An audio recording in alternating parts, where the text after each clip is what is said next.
अभिषेक जी, हम लोग एक बड़े लक्ष्य की प्राप्ति के लिए आगे बढ़ रहे हैं, सबके साथ आगे बढ़ रहे हैं।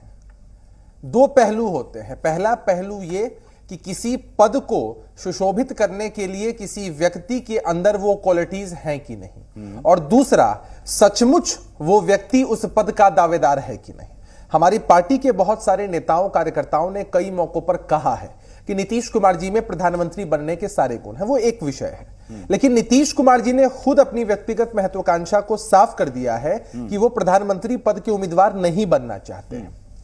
हमारी पार्टी के राष्ट्रीय अध्यक्ष आदरणीय ललन सिंह जी ने, उन्होंने भी साफ तौर पर बता दिया है कि हमारी पार्टी की तरफ से हमारे नेता की जो मंशा है वो यही है कि विपक्षी एकजुटता सुनिश्चित करना। ये तो हो गया कंक्लूसिव बात। अब दूसरी तरफ चले आते हैं। कई बार होता है, हर पार्टी के नेता और कार्यकर्ता चाहते हैं कि उनके शीर्ष नेता जिनके नेतृत्व में राजनीति कर रहे हैं वो देश के सर्वोच्च पद तक जाए। अस्वाभाविक नहीं है, नारा लगता है, कई बार नारे लगे हैं। नारा जब लगता है तो हमारे नेता नीतीश कुमार जी ने भी मना किया है, मीडिया के लोगों ने उसको कई बार बखेड़ा बना करके भी दिखाया, विपक्ष के लोगों ने भी कहा। मैं उस मसले पर नहीं जाना चाहता हूं। अब हमारे राष्ट्रीय अध्यक्ष ने इतनी बुलंदी के साथ इस बात को क्यों कहा है? हम बड़े लक्ष्य की प्राप्ति के लिए बढ़ रहे हैं। पटना में सभी विपक्षी दल के नेता एक साथ जुटेंगे, क्योंकि हम अपने घर में, बिहार हमारा घर है, बिहार की धरती ने बहुत बार बदलाव का संदेश दिया है, आगे भी देगी। अब जब वो लोग यहां आते हैं और उस बीच भी जब इस तरह के नारे लगेंगे तो यह अच्छी तस्वीर प्रस्तुत नहीं होगी। ऐसा लगेगा कि यहां कार्यकर्ता अगर क्षमता या गिनती में ज्यादा हैं तो वो अपने नेता को चाहते हैं। हम जब हमारे नेता ने साफ तौर पर बता दिया है कि उनकी व्यक्तिगत महत्वाकांक्षा नहीं है, तो उसी आदेश का पालन हर एक समर्पित नेता और कार्यकर्ता को करना, यही काम हम सभी लोग कर रहे हैं। राष्ट्रीय अध्यक्ष ने यही बात मना किया था, और मैंने इसीलिए शुरू में कहा कि एक ही बात को कहने के कई तरीके होते हैं और उसके मायने अलग अलग निकलते हैं। पहली बात तो आपने कहा कि मीडिया भी बखेड़ा करता है, बिल्कुल नहीं। नीतीश कुमार ने जब मना किया तब भी हमने दिखाया कि नीतीश कुमार ने मना किया कि हाँ नारे मत लगाइए। ललन सिंह ने मना किया तब भी हम दिखा रहे हैं और उस पर चर्चा भी कर रहे हैं। फर्क यह था कि नीतीश कुमार ने जब मना किया तब वो मुस्कुराते हुए कहे हाथ जोड़कर कि ये सब मत बोलिए, हमें प्रधानमंत्री नहीं बनना। फिर भी कार्यकर्ता लगाते रहे और नीतीश कुमार मुस्कुराते रहे उनके मना करने के बावजूद, क्योंकि उसमें उनका एक बड़प्पन था कि नहीं नहीं मुझे पीएम आप लोग मत बताइए। लेकिन आज जो था इसमें सख्त हिदायत थी। मैं फिर कह रहा हूं, इस शब्द का प्रयोग मायने रखता है कि आपकी नारेबाजी से गठबंधन में रुकावट आ रही है।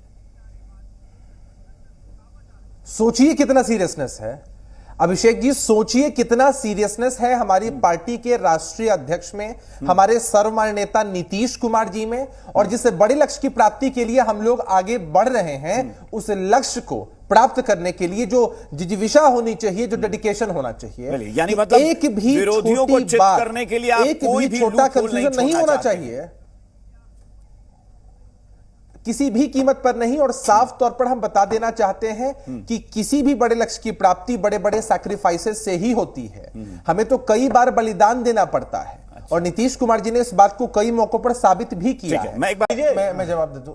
महंगाई और बेरोजगारी आपके नेता हैं, नेता तय कर लीजिए। सोच लीजिए जनता से जुड़े इतने बुनियादी मुद्दों को लेकर ये लोग कितने संवेदनहीन हैं। अरे भाई नेता पर बात कीजिए ना, मुद्दों पर तो बात तो आज ही से थोड़ी हो रही है। मुद्दों पे बात, मुद्दों की तो बात ही नहीं है, पर नेता तय करने की बात हो रही है यहाँ पर। जब मुद्दों की बात आएगी तो मुद्दों की बात करेंगे। भाई आज आप अपने नेता, आप क्यों बैकट्रैक किए, इतना तो बताइए। बोल रहे दिया, आप शांत रहिए थोड़ा।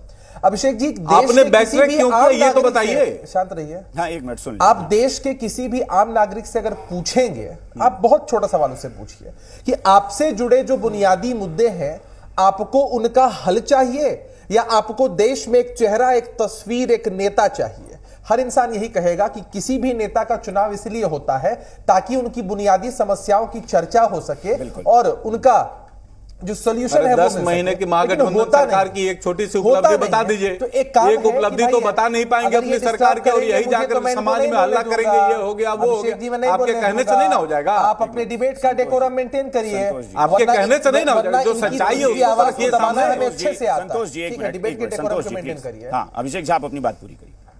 अरे मैंने इनकी बकवास आराम से सुनी है, अब आप सुनिए मेरी बात। अगर इनको हम बोले तो बकवास लग रहा था, तो इनका बकवास कोई क्यों सुने भाई? पास नहीं, क्यों नहीं भाई? मसला ये है कि भाई ये लोग चेहरा चेहरा जप रहे हैं और साफ तौर पर अपनी संवेदनहीनता दिखाते हैं कि मुद्दों की बात नहीं करना चाहते, जनता की बात तो नहीं एजेंडा करना पूछ ही रहे हैं, आप एजेंडा बता नहीं रहे ना। एजेंडा सुन लीजिए, एजेंडा हम तो एजेंडा पूछ ही रहे हैं, एजेंडा ही नहीं बता पा रहे हैं ना। एजेंडा जब आप नेता तो बहुत दूर की बात है।